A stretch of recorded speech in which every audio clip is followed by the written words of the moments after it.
یہ ویڈیو آخر تک لازمی دیکھیں اور میرے چینل کو سبسکرائب کریں۔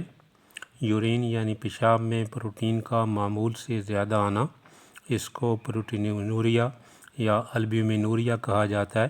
اس کی 3 بڑی اقسام ہیں۔ پروٹین کا کبھی کبھار پیشاب میں خارج ہونا، اس کو ٹیمپریری یا ٹرانزینٹ بھی کہا جاتا ہے۔ اس کی وجوہات میں پروٹین کا زیادہ استعمال، جسم میں پانی کی کمی یا ڈی ہائیڈریشن، سخت ورزش یا بخار کا زیادہ ہونا یا سخت ہونا، سٹریس، یا بعض دفعہ حاملہ عورتوں میں معمول سے زیادہ پروٹین خارج ہوتی ہے۔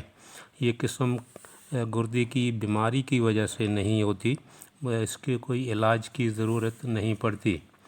دوسری قسم کو آرتھوسٹیٹک کہا جاتا ہے۔ یہ بیماری زیادہ دیر تک کھڑا ہونے یا زیادہ تعداد میں اٹھنا اور بیٹھنا، یا عام طور پر 10 سے 12 سال تک کے بچوں میں یہ بیماری پائی جاتی ہے، لیکن جب عمر 30 سال سے زیادہ ہو جاتی ہے تو ایسے لوگوں میں یہ بیماری نہیں ہوتی۔ تیسری قسم کو مستقل یا پرماننٹ کہا جاتا ہے۔ اس قسم میں پروٹین مسلسل پیشاب کے راستے خارج ہوتی رہتی ہے۔ اس کی وجوہات میں شوگر کا کئی سال تک زیادہ رہنا، ہائی بلڈ پریشر، یا اگر پھر ہم ہائی بلڈ پریشر کو کم کرنے والی ادویات استعمال کریں جن کو ایسیٹائل کولین کنورٹنگ انزائم انہیبیٹرز یا پھر بیٹا بلاکرز کہا جاتا ہے، ان کے استعمال کے بعد جب بلڈ پریشر کم ہوتا ہے تو یہ بھی اس پروٹین کے خارج ہونا کا سبب بنتا ہے۔ اس کے علاوہ ورم گردہ، جس کو ہم کڈنی انفلیمیشن، دل کی تکلیف جس کو ہم کارڈیو واسکولر ڈیزیز بھی کہتے ہیں، اور اسی طرح پیشاب کی نالی میں انفیکشن جس کو ہم یورینری ٹریکٹ انفیکشن کہتے ہیں، تو یہ پیشاب کی نالی میں انفیکشن کی وجہ سے پیشاب میں بھی زیادہ پروٹین خارج ہوتی ہے۔ اب ہم اس بات کا ذکر کریں گے کہ البومین کے فوائد کیا ہیں۔ آسماٹک پریشر کو یہ برقرار رکھتی ہے، جس کی وجہ سے خون کی نالیوں سے مائع لیک نہیں ہوتا، یعنی اس میں جو پانی اور باقی اجزاء ہوتے ہیں وہ ان خون کی نالیوں سے نکل نہیں پاتے۔ یہ اس پروٹین کو البومین کہا جاتا ہے۔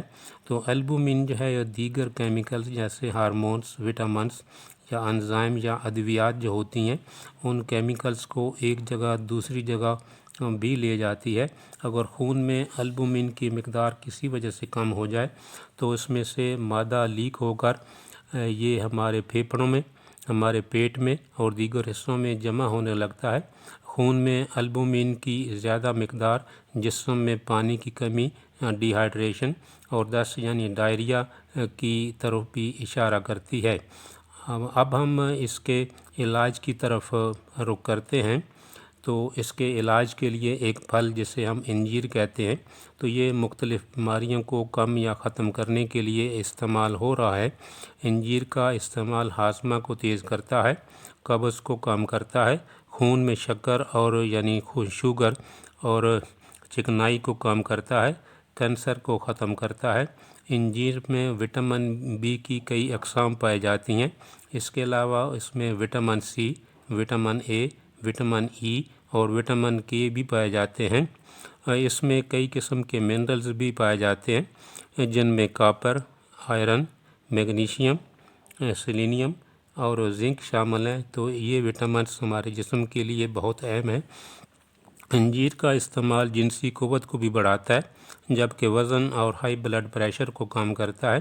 پیشاب میں پروٹین آنے کو روکنے کے لیے جب ہم 4-5 عدد خشک انجیر کو 1 کپ پانی میں شام کو بھگو دیں اور پھر صبح نہار منہ اس کو جوسر میں ڈال کر اس کو گرائنڈ کریں، اس کے بعد اس کا یہ پانی جو حاصل ہوگا اس کو ہم استعمال کریں۔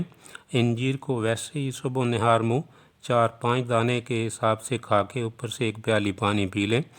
تازہ انجیر بھی 4-5 عدد کی مقدار میں صبح نہار منہ استعمال کی جا سکتی ہے۔ اس کو کم از کم 2 ہفتہ تک استعمال کریں۔